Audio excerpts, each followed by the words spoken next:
नमस्कार, आपके साथ मैं हूं सबीना तामंग देशमुख। आप देख रहे हैं कच्चा चिट्ठा। गाजा पर इजराइल की बमबारी को लेकर रूस ने बहुत कड़ा रुख अख्तियार कर लिया। नंबर 1 चैनल के इस नंबर 1 शो में आज सबसे पहले बात पुतिन की तरफ से आई वार्निंग की करने जा रहे हैं। गाजा पर इजराइल के बमबारी ने अब अमेरिका और रूस को आमने सामने लाकर खड़ा कर दिया। रूस ने कहा कि पश्चिम एशिया का यह युद्ध अब बाकी इलाकों तक भड़क सकता है। सवाल यह है कि क्या रूस अब ऐसी जंग की वार्निंग दे रहा है जिसमें इजराइल विश्व युद्ध का एपिसेंटर बन जाएगा?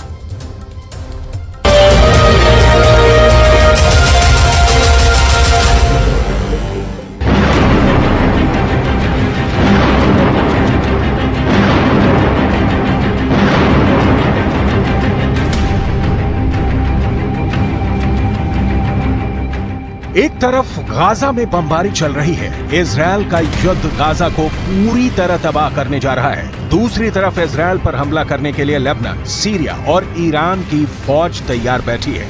और तीसरी तरफ अमेरिका की सेंट्रल कमांड का बेड़ा इजराइल को बचाने के लिए भूमध्य सागर में पहुंच चुका है।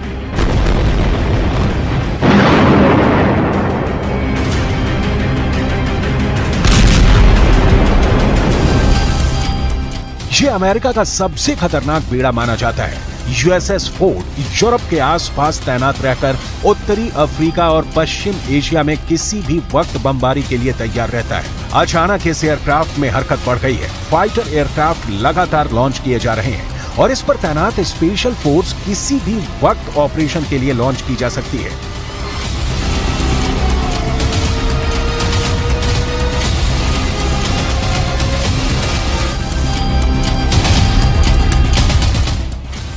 गाजा में हालात बहुत नाजुक हैं। इजराइल दिन रात बमबारी कर रहा है। सैकड़ों लोगों की मौत हो चुकी है।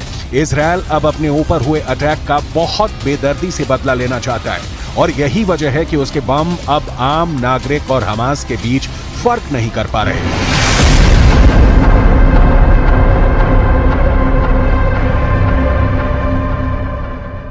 इस वक्त गाजा में जितनी भी इमारतें इजराइल की बमबारी में ढहती जा रही हैं, वहां मलबे से बच्चों और बूढ़ों की लाशें निकाली जा रही हैं। ऐसी हर तस्वीर को देखकर फिलिस्तीन का समर्थन करने वाले देशों में गुस्सा उबाल खा रहा है।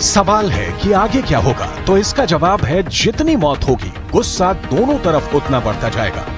पहले ही पूरी दुनिया में कोहराम मचा हुआ है। दुनिया भर में गाजा को बचाने के लिए प्रदर्शन हो रहे हैं। ये बगदाद है और यहाँ लोग हजारों की तादाद में सड़कों पर निकलकर प्रदर्शन कर रहे हैं। इजराइल के साथ साथ अमेरिका के खिलाफ भी नारेबाजी हो रही है।